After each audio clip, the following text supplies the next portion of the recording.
All right, we're gonna watch this video.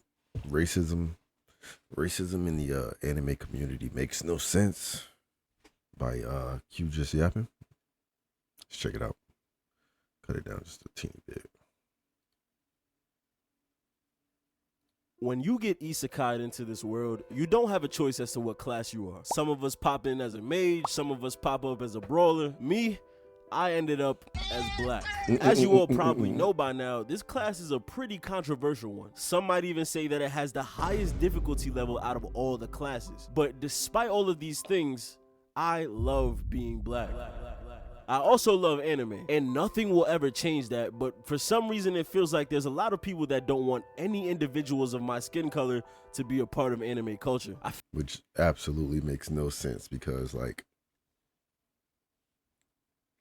aren't the people who make anime Japanese? And I see so much racism online, like in the anime community, like we're surrounding black people doing cosplay and shit, and it's just weird because, like, how are you a white guy and you're gatekeeping anime, which is made predominantly by Asian people?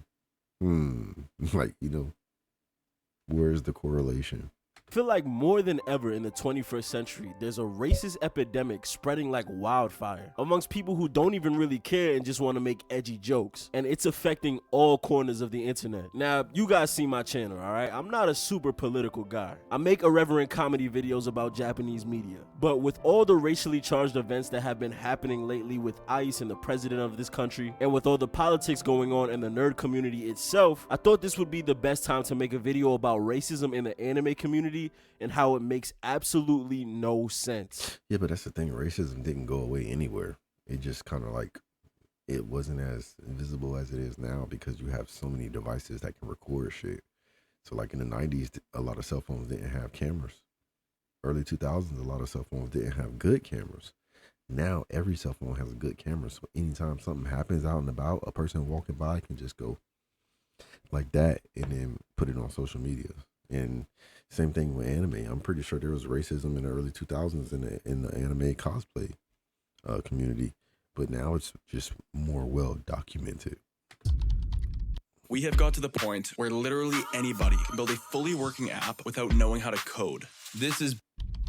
There's one moment that I remember vividly to this day. I was sitting on the couch in my living room watching Naruto Shippuden, and my dad walks by and makes a comment. Why do you watch all of these whitewashed cartoons? I've never seen you watch anything with black people in it. And to that I respond, these characters aren't white, they're Japanese. At this point when I said this, Naruto himself was on the screen, which gave this guy the perfect ammo. He says to me, there's no way you're gonna tell me a character with blonde hair and blue eyes is Japanese. And at that point, I was stuck. Little 14-year-old me didn't know how to respond to that. Comments like that.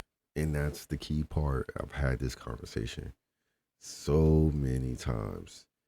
Japanese anime characters are a lot of times modeled after white people, which is where the confusion comes in with white people. And some of them believe that they are the dominant pro factor in anime. They are not. The characters just look like you. They are still Japanese. Okay? Like, the actual anime of Naruto happens in Asia. It's not in North America, dog.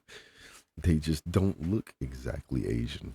That made me think of how black people were depicted in Japanese media in the 90s, where rather than just being a regular character with black skin, they were more like caricatures of what the mangaka thought black people looked like. The most famous examples are characters like Staff Master Black, Mr. Popo, and Choco Love McDonald. What the fuck is that name? They all kind of had the same features, black skin and comically large lips. Now, it's no secret that black people in the real world have larger features, but I think it's more so the big ass lips that piss people off. It was way too reminiscent of the classic blackface. Now, do I believe these mangaka are inherently racist? No. Back then, the population of black people in Japan was lower than my credit score, not even reaching the thousands. Also, social media wasn't as big of a thing as it is now, so a Japanese person could probably go their entire life. And this movie right here changed a lot of boundaries when it came to race.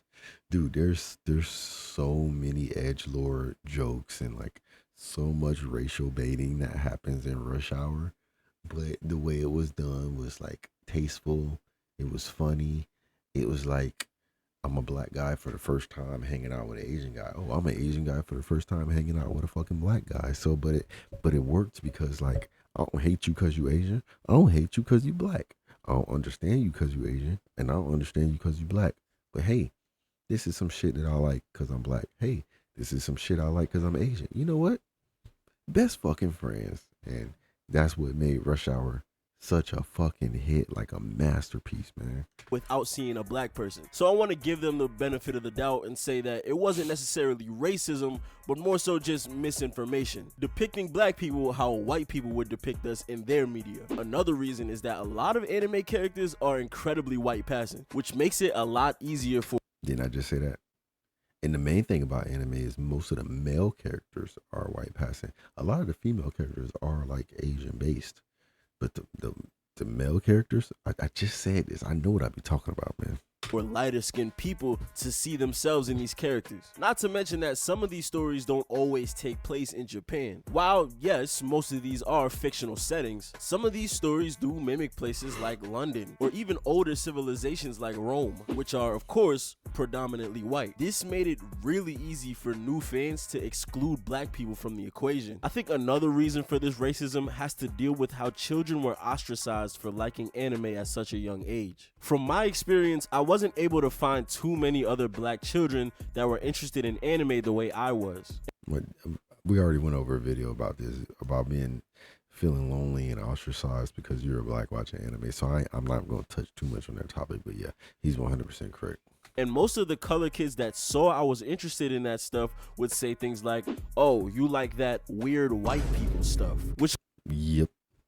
I faced that my whole middle school life. Yep. 100% correct.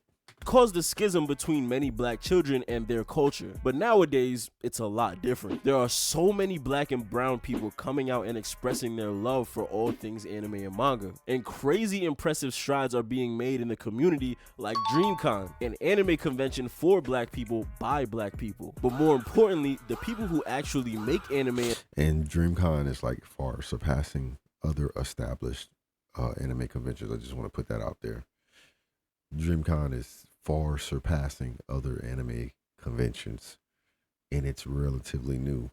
That shows you that there's been a level of interest in within the black community for anime and things of that nature, and there's never been somewhere to like have a free public open outlet for it. So with DreamCon doing so good, it just lets you know that the interest is there.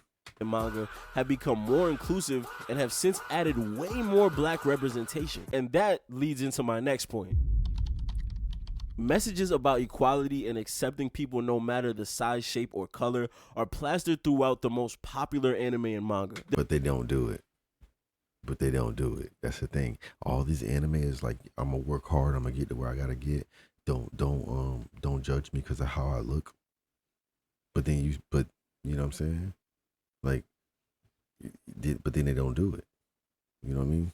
There are so many examples of this, but I want to focus on one of the most popular series of the modern day, One Piece. In One Piece, there are clear themes about accepting people for who they are, and instead of judging them by race, you should judge them by their actions. This is especially apparent with characters like Arlong and the entire Fishman population, with Fishmen being discriminated against for being different from the human race. They are seen as inferior and even used as slaves. Of course, there are martyrs that try to advocate for Fishmen and mend the relationship with humans like Queen Otahime or Fisher Tiger, but they're ultimately killed for their progressive behavior. And as this hate persists, it indoctrinates the youth like Arlong and Hody Jones to become products of the racism that plagued their country, retaliating against humans in any way they can. The most important part of this is that the way Eiichiro writes this is to clearly show that racism, bigotry, and hating people because of something they cannot control just creates is more wrong negative and feelings. evil. This is shown by Luffy, the main character, not only defeating racism on the Fishman side, but the human side as well. And remember, One Piece is one of the most popular stories in the history of stories. And yet there are people that will partake in this racist behavior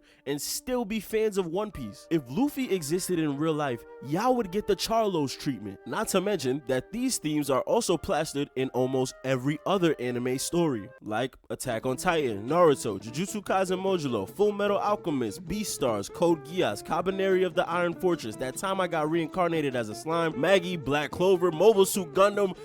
Jesus Christ. Do I have to say more? The But list goes somehow on. racism still runs rampant in the community. You can't stop it. You can't stop racism in anime. You can't stop racism at work. You can't stop racism at home. You can't stop racism driving down the street. But we could have a new world order where everybody has to wear the same outfit every day. Everybody has to drive the same car. Everybody has to do exactly everything the same and look the same. But because of the color of your skin, there will be certain people who still have derogatory thoughts in their head about you because of how you look. The human gene is like a very like fickle thing, right? Like, why are some people attracted to some things and some people not? Like, in certain communities, bigger women are more prevalent, but they're more prevalent because the men like them. Whereas in certain communities, slimmer women are more prevalent because, you know, that ethnic group of men like them. Why is that? We don't know. That's just part of the human gene. Part of the human gene is to be fucking racist. It's because you see something that doesn't look like you and you don't like it. There ain't gotta be no deep reason. That's just in our fucking DNA as humans, bro. It has been since the beginning of time, and it's never gonna go anywhere. You can't stop it. I don't get it. Like, it truly doesn't make any sense. One of the most recent victims of this vitriolic Yo, RIP to her, man. RIP.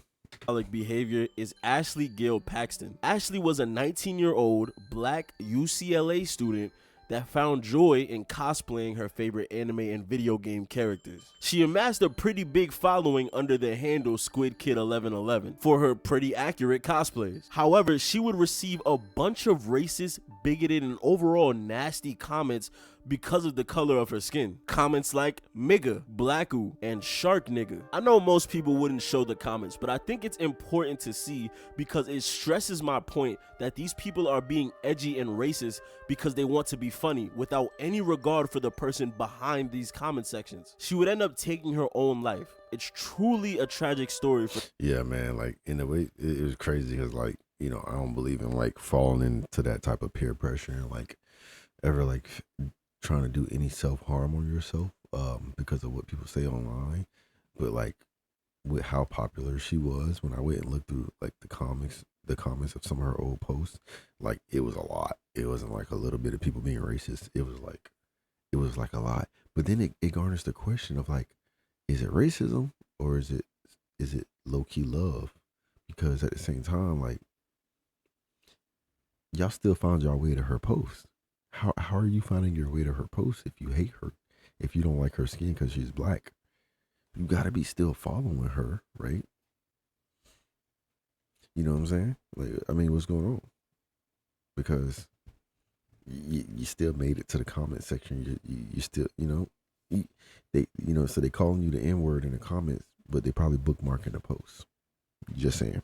someone so young. But I don't only want to focus on the negatives. Let's be progressive. It seems like these bigots don't want us to see ourselves in any of these characters. And they also feel like these characters shouldn't be depicted in blackness, and specifically blackness, because I rarely see any hate for the Mexican Freerin memes. In any space, black people have always had to kick down the door and let themselves in despite what any racists have to say. And that's no different here. We have to stop begging Japanese people to give black people more representation, and we have to be the ones to represent ourselves. One thing I can say about the black anime community is that we're always begging for representation, but then we overlook the actual black creators that are giving us exactly what we want. There are people that are actually making strides and already putting us first in their original creations. If we want to see more representation, the best way to get it is to make it ourselves. And even when they hate on that, that just exposes them for being extra. Yeah, but the thing is, we can't represent ourselves while still trying to be true to the source material, like the general themes of the source material. If you're going to create a more ethnically diverse form of something similar to anime, make it something similar to anime, but you have to start your own way you do things. Like we can't have black people represented in anime if black creators are going to make it, and then still have them talk Japanese. Why not have them talk like make up some new language or something, like some form of African, and then do the subtitles. You know what I'm saying? Like but still have the same theme of type of action that's in our normal anime that we're used to, the fighting or whatever it may be. But we have to do something that's going to be more culturally um, familiar to us as black people or ethnic people of different races. What you're trying to do is insert yourself into somebody else's community. Like, anime is made for Asian people, but the rest of the world loves it. We understand that. But if it's made for Asian people, you can't insert yourself because a lot of them ain't even going to accept us. You know what I'm saying? That's the hard part about it.